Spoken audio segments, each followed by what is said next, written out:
कि ये हिंदुत्व वाला कार्ड जो है ना, ये हिमाचल में नहीं चलेगा। जब मुख्यमंत्री के दफ्तर का कोई सैंटिटी नहीं है, कोई अथॉरिटी नहीं है, तो ऐसी सरकार को प्रदेश में लोग क्यों रखेंगे। अमित शाह जी आए, कहते मैंने चंबा रेल पहुंचा दी। चंबा में तो अभी जो है कोई रेल का कोई नामो निशान नहीं है। तो जुमला मास्टर इस तरीके की बातें कर रहे हैं और गृह मंत्री होकर इस तरीके के अनफॉर्चुनेट बयानबाजी कर रहे हैं जो तथ्यों से बिल्कुल परे हैं। मिनिमम 40 to 45 सीट्स इस इन इलेक्शंस में प्रदेश कांग्रेस की आएगी। तो हिमाचल प्रदेश में हमने चुनाव को लेकर लोगों से यहां के मुद्दे जाने कि इस बार वो किन मुद्दों पर वोट करने वाले हैं, लेकिन लोगों के हिस्से के कुछ सवाल हमें नेताओं से भी पूछ लेने चाहिए। तो इसीलिए हम मिलने जा रहे हैं विक्रमादित्य सिंह से, जो शिमला रूरल के विधायक रह चुके हैं और इस बार भी अपनी गद्दी वहीं से बचा रहे हैं। विक्रमादित्य सिंह राजा वीरभद्र सिंह के बेटे हैं, जो हिमाचल के 6 बार मुख्यमंत्री रह चुके हैं। तो आइए मिलाते हैं आपको विक्रमादित्य सिंह से और करते हैं उनसे बातचीत बिल्कुल अनकट स्टाइल में। तो हम आए हुए हैं हिमाचल प्रदेश। हमने आपको बोला था कि आपकी नेताओं से भी बात करवाएंगे, तो हमारे साथ ऐसे ही एक डैशिंग नेता है जिनके बारे में कहा जा सकता है युवा है, और इनका नाम है विक्रमादित्य सिंह। जैसे कि हमने पहले भी बताया, अनकट स्टाइल में इनसे बातचीत होगी। तो विक्रमादित्य सिंह जी, कैसा चल रहा है इलेक्शन का दौर? पहले तो आपका हिमाचल में बहुत बहुत स्वागत है। बहुत शुक्रिया। और दौर बड़ा अच्छा चल रहा है जी, सकारात्मक चल रहा है। फ्रंट फुट पे खेल रहे हैं जी, चौके छक्के मार रहे हैं जी। अभी हाल ही में इंडिया ने बड़ा अच्छा प्रदर्शन जो है विराट कोहली ने किया। जी जी जी। तो उनसे हम सब इंस्पायर्ड है, प्रदेश का युवा इंस्पायर्ड है। जी जी। और प्रदेश में ताबड़तोड़ बैटिंग हो रही है। जी जी। और एक पूर्ण बहुमत की कांग्रेस पार्टी की सरकार बनने जा रही है। तो मैच बात साफ है। तो मैच कैसा होने वाला है? इंडिया पाकिस्तान टाइप या इंडिया बांग्लादेश? जैसा भी होगा, मगर इंडिया जीतेगी। अच्छा। हिमाचल जीतेगा और हिमाचल का युवा जीतेगा। जी जी। और जो जिस तरीके से पिछले 5 साल जी इस सरकार ने जो बदहाल परिस्थिति प्रदेश के युवाओं की करी हुई है, जी, पहली बार 9% जो है अनएम्प्लॉयमेंट रेट हिमाचल का है। 14 लाख बेरोजगार युवा हिमाचल प्रदेश के अंदर है। एक बहुत ही अनफॉर्चुनेट सर्कमस्टांस बना हुआ है। ये वही सरकार है इसने कहा था कि हम 80,000 करोड़ का निवेश लेकर आएंगे। जी जी। इन्होंने 4 तो ग्राउंड ब्रेकिंग सेरेमनीज कर ली। ग्राउंड ब्रेक करके भी जमीन के अंदर से कुछ नहीं निकला। जी। सिर्फ जो है वो झूठे वादे और डबल इंजन की बात करते हैं। अमित शाह जी आए, कहते मैंने चंबा रेल पहुंचा दी। चंबा में तो अभी जो है कोई रेल का कोई नामो निशान नहीं है। तो जुमला मास्टर इस तरीके की बातें कर रहे हैं और गृह मंत्री होकर इस तरीके के अनफॉर्चुनेट बयानबाजी कर रहे हैं जो तथ्यों से बिल्कुल परे हैं।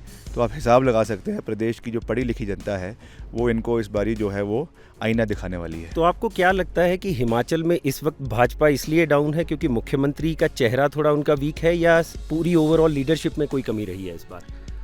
ये देखिए, जब मुखिया ही वीक है, सरकार का जो अध्यक्ष है, जब वही उनका सरकार के ऊपर कोई नियंत्रण ही नहीं है।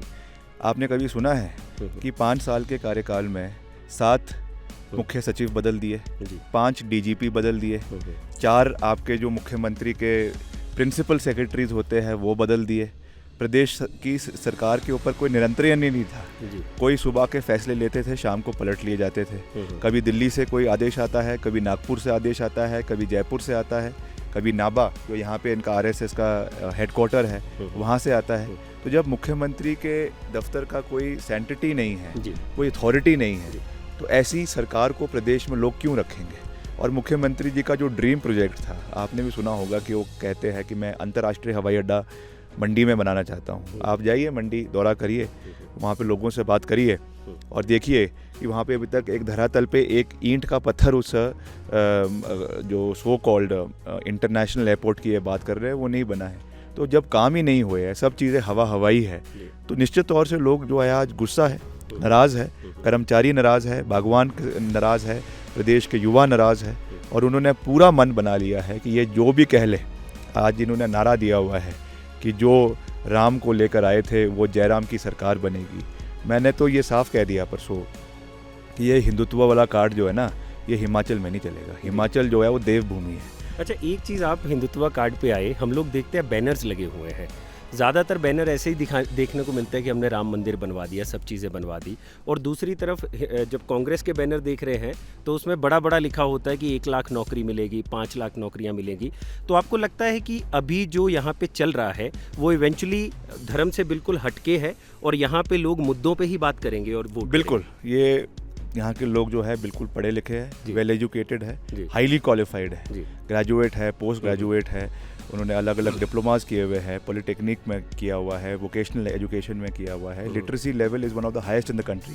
यहाँ पे इस तरीके की बात करके आप लोगों के सेंटिमेंट्स को जो है वो उजागर करके सांप्रदायिक ताकतों से चुनाव नहीं लड़ा जा सकता है। यहाँ पे हिमाचल में मुद्दों के ऊपर चुनाव लड़ा जाएगा। तो क्या और ये राम मंदिर की बात करते हैं, मैं स्पष्ट कर देना चाहता हूँ कि राम मंदिर उन्होंने नहीं बनाया है, वो सुप्रीम कोर्ट के डायरेक्टिव्स के ऊपर बना है। और जहाँ तक जैसे मैंने कहा हिमाचल है, ये देवभूमि है, यहाँ पे हमारी देव संस्कृति है। वीरभद्र सिंह सरकार ने समय समय पर यहाँ पे मंदिरों के निर्माण के लिए करोड़ों रुपए दिए। पहला राज्य था जहाँ पे धर्मांतरण का कानून कांग्रेस पार्टी की सरकार लेकर आई। यहाँ पे जो मुद्दे हैं वो बेरोजगारी का, जैसे मैंने आपको कहा, सबसे बड़ा कर्मचारी। आज 3 लाख कर्मचारी प्रदेश में जो है वो इस सरकार से बिल्कुल रुष्ट है। और हमने ओपीएस की बात करी है, जैसे ही हमारी सरकार बनेगी पहली कैबिनेट मीटिंग में ओल्ड पेंशन स्कीम की बहाली हिमाचल प्रदेश के अंदर कर दी जाएगी। और साथ ही साथ जो हमारा सेब बाहुल्य क्षेत्र है, वहाँ पे जिस तरीके से सरकार ने हमारे बागवानों के गला घोटने का प्रयास किया, आपने जीएसटी जो सेब की पेटियां हैं 18% बढ़ा दी, खाद के ऊपर, पेस्टिसाइड्स के ऊपर जो सब्सिडी हमारी सरकार देती थी वो आपने बंद कर दी, हेल नेट्स के ऊपर जो सब्सिडी देती थी वो आपने बंद कर दी। तो ये सरकार कहती है, मुख्यमंत्री जी कहते हैं हम रिवाज बदलेंगे, किस बुनियाद के ऊपर ये कह रहे हैं?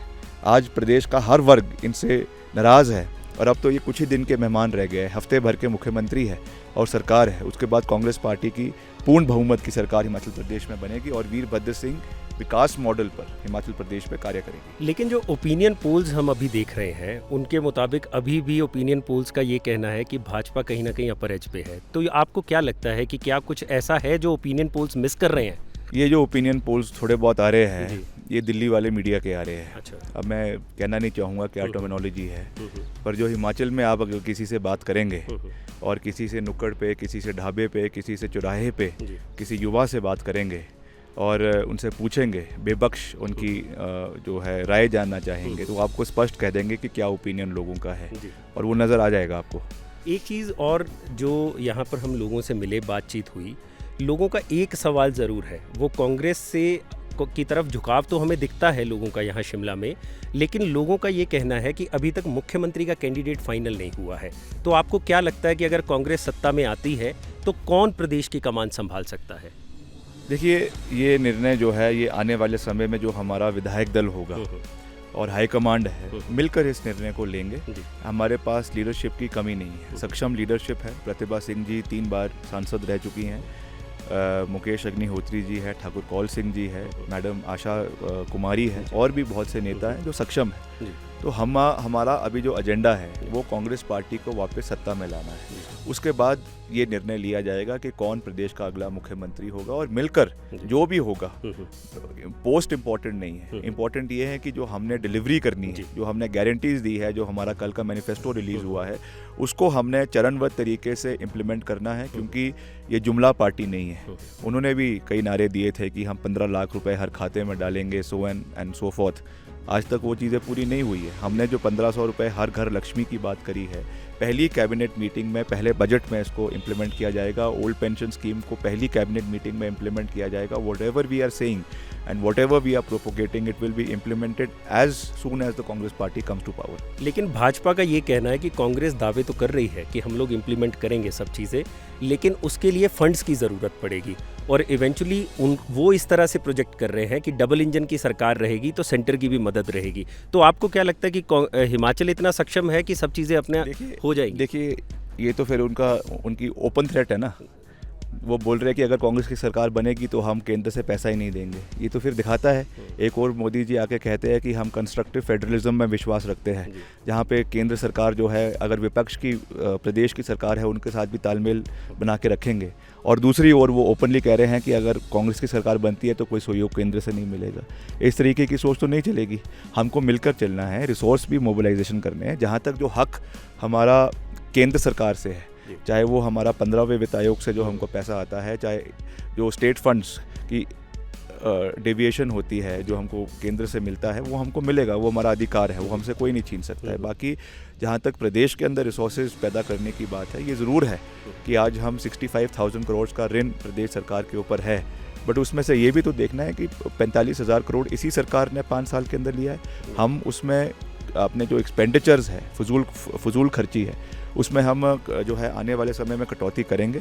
जिस तरीके से हज़ारों गाड़ियां जो है वो मुख्यमंत्री जी ने और सरकार ने अलग अलग अपने चेयरमैन वाइस चेयरमैन के लिए ली हुई है, उसमें कटौती की जाएगी। हेलीकॉप्टर में फजूल खर्चियां जो करी हुई है उसको कम किया जाएगा, और जहां पे हमारी कमिटेड लाइबिलिटीज़ है उनको भी पूरा किया जाएगा। मगर रिसोर्स मोबिलाइजेशन भी हम करेंगे, चाहे वो खनन माफिया के माध्यम जो हमारा माइनिंग होती है उसके लिए एक बाकायदा पॉलिसी बनाई जाएगी। लिकर की आपकी एक्साइज की अच्छी पॉलिसी बनाई जाएगी। हमारे नेचुरल रिसोर्सेज है उसमें भी हम उसमें देखेंगे किस तरीके से उससे हम रेवेन्यू जनरेट कर सकते हैं, ताकि हर चीज़ के लिए हमको केंद्र सरकार के पास सहयोग के लिए ना जाना पड़े। इसलिए हम अपने प्रदेश को भी फाइनेंशियली जो है वो सस्टेनेबल बनाने का पूरा प्रयास करेंगे। तो सर बागियों का क्या करेंगे? अभी जिन लोगों को टिकट नहीं मिले, मतलब ग्राउंड रिपोर्ट्स ये कहती है कि वो लोग कहीं ना कहीं कांग्रेस को थोड़ा सा उनसे थ्रेट तो है कि वोट को लेकर, तो बहुत तो मैनेज हो गए हैं, अब तो केवल 2-3 ही रह गए हैं। उनको भी शुक्ला जी ने, प्रतिभा सिंह जी ने बहुत मनाने की कोशिश करी, पर किन्हीं कारणों नहीं माने।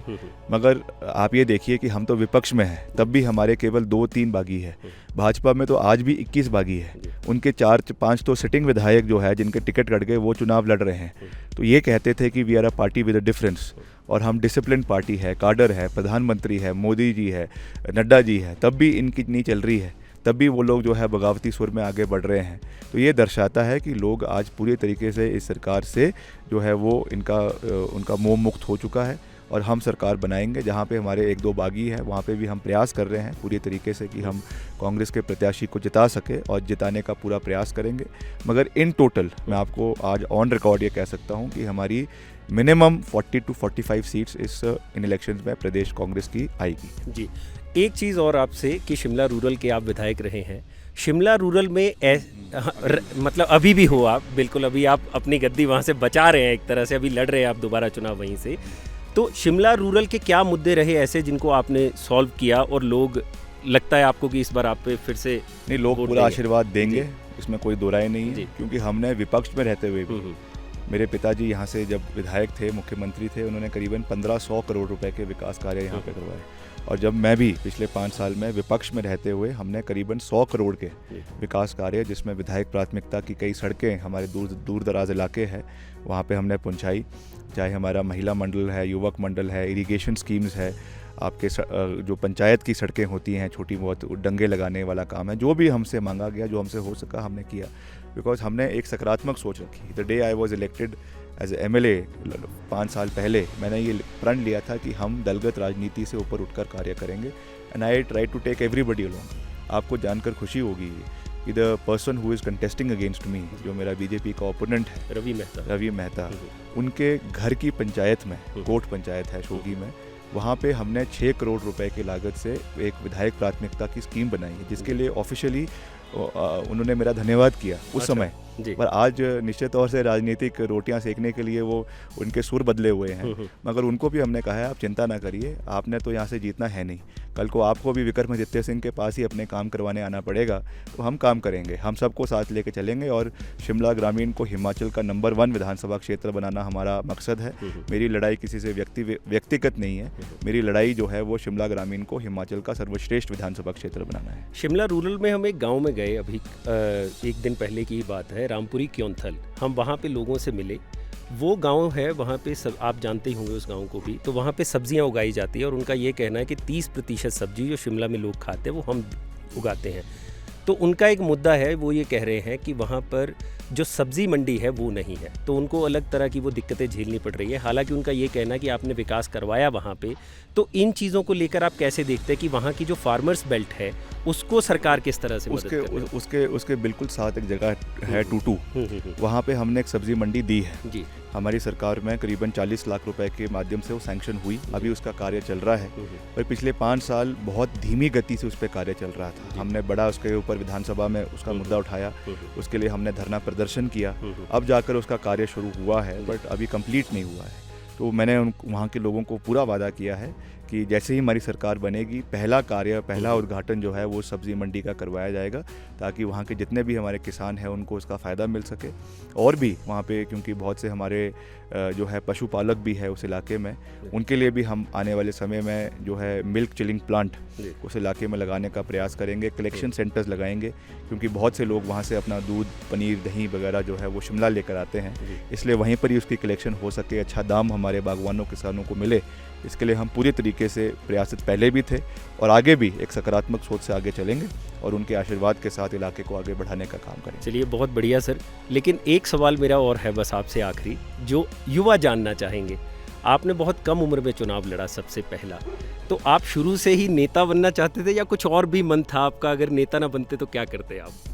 नहीं, वैसे तो मैं जिस परिवार में जन्मा, फ्रॉम जब से होश संभाला तब से आगे पीछे नेताओं को ही देखा। ये जो घर पे आप पीछे देख रहे हैं, ये राजनीति का केंद्र हिमाचल प्रदेश की रहा है और बचपन से ही जो है एक दिलचस्प मेरा जो है वो पॉलिटिक्स में था। बट निश्चित तौर से अगर नहीं भी आता तो I would have ventured into something else. हमारा अपना बिजनेस करते, अपने हमारे बगीचे हैं वहाँ पे चीज़ों को देखते, मगर वो भी कर रहे हैं साथ में, बिकॉज पॉलिटिक्स जो है वो कोई प्रोफेशन नहीं है, कोई पेशा नहीं है, तो वो ये तो केवल एक शौक़ है, लोगों को सेवा करने का एक भाव है, मगर उसके साथ साथ जो अपने और चीज़ें हैं हमको उसको भी साथ लेकर आगे चलना है। बट जिस तरीके से मेरे पिताजी ने he is the longest serving chief minister of Himachal Pradesh, करीबन 30 साल मुख्यमंत्री रहे हैं, तो लोगों की बहुत सी उम्मीदें हमारे परिवार से है और उसको पूरा करना, उनकी उम्मीदों पे खरा उतरना and to make them feel and believe कि हम आज भी उनके साथ खड़े हैं, यही हमारा प्रयास है और इसी को हम आगे ले जाते रहेंगे। दिल्ली यूनिवर्सिटी से आपने पढ़ाई की, तो आपको क्या फ़र्क लगता है कि हिमाचल में जो माहौल है पढ़ाई का और दिल्ली में जो पढ़ाई का माहौल है उसमें कुछ फ़र्क आपको लगा कि जो यहाँ भी होना चाहिए? अब तो यहाँ पर भी बड़े अच्छे अच्छे इंस्टीट्यूट्स आ गए हुए हैं। इंडियन इंस्टीट्यूट ऑफ टेक्नोलॉजी यहाँ पर है, IIM यहाँ पर है, वर्ल्ड रिनाउंड आपके प्राइवेट कॉलेजेस यहाँ पर खुल चुके हैं। वो दौर अलग था पहले जब यहाँ पे एजुकेशन लेवल इतना अच्छा नहीं था, मगर आज तो दिल्ली से अच्छे कॉलेजेस हिमाचल में उपलब्ध है और उनको आने वाले समय में और ऊंचाइयों तक ले जाना हमारा लक्ष्य है। जैसा मैंने कहा, Himachal is one of the most literate states in the country. कैसे हम युवाओं को रोज़गार की ओर आगे बढ़ाएं, my intent for youth is कि केवल उनको सरकारी नौकरी के पीछे ना भागना पड़े, they should be self reliant, self sufficient और स्वरोजगार के साधन प्रदेश में बढ़ाए जा सके, जिसके लिए हम अभी एक विशेष पैकेज भी लेके आए हैं। 680 करोड़ रुपए का हमने एक पैकेज लाया है, जिसमें हर विधानसभा क्षेत्र में 10 करोड़ रुपए जो है वो 1-1 लाख रुपए का बिना ब्याज का ऋण युवाओं को दिया जाएगा, ताकि वो अपने छोटे स्टार्टअप्स को शुरू कर सके। तो this is the way forward. Tourism का बहुत पोटेंशियल आज भी प्रदेश के अंदर है, होम स्टेज़ है, होटल्स है, अनटैप्ड एरियाज़ है। अभी तो सिर्फ कुल्लू, मनाली, शिमला है, वो अब सैचुरेशन लेवल पे पहुंच चुके हैं। जो अनएक्सप्लोर्ड एरियाज़ हैं उनको हम आने वाले समय में डेवलप करेंगे। रोपवेज़ के माध्यम से जो फार फ्रेच्ड एरियाज़ है वो उन एरियाज़ को जोड़ेंगे, ताकि ज़्यादा से ज़्यादा टूरिज़्म भी बढ़े, लोगों की आमदनी बढ़े और हिमाचल की जो खूबसूरती है वो पूरा देश और पूरा विश्व देखे। एक आप मैसेज जो हिमाचल की जनता को देना चाहते हैं? हिमाचल की जनता को मेरा यही निवेदन है कि हिमाचल में जो चुनाव लड़े जा रहे हैं वो हिमाचलियत पे लड़े जा रहे हैं, हिमाचल के लोगों द्वारा लड़े जा रहे हैं और हिमाचल के मुद्दों पे लड़े जा रहे हैं। ये जो बाहर से लोग आते हैं, बड़ी बड़ी बातें करके वापस चले जाते हैं, इनका हिमाचल से ना कोई मोह है, ना कोई प्रेम है, ये केवल यहाँ पे लोगों को बहकाने आते हैं। हिमाचल में मेरा निवेदन है कि जो कांग्रेस पार्टी की सरकारें रही है, वीरभद्र सिंह सरकार रही है, उनका जो मॉडल है वीरभद्र सिंह विकास मॉडल, उसी को हम आने वाले समय में इम्प्लीमेंट करेंगे और हिमाचलियत को ज़िंदा रखेंगे, हिमाचल के लोगों को प्राथमिकता देंगे। ये मैं हिमाचल के लोगों को पूरा विश्वास दिलाना चाहता हूँ। बहुत शुक्रिया सर हमें समय देने के लिए। तो ये थे हमारे साथ विक्रमादित्य सिंह जी। आपने इनकी बात सुनी और आपको समझ आया होगा कि हिमाचल में फ़िलहाल मुद्दे क्या हैं और कांग्रेस किन मुद्दों पर चुनाव लड़ रही है। अब आगे चलेंगे, किसी और नेता से बात होगी और आपके हिस्से के सवाल उनसे भी पूछे जाएंगे। चलिए शुक्रिया, देखते रहिए अनकट।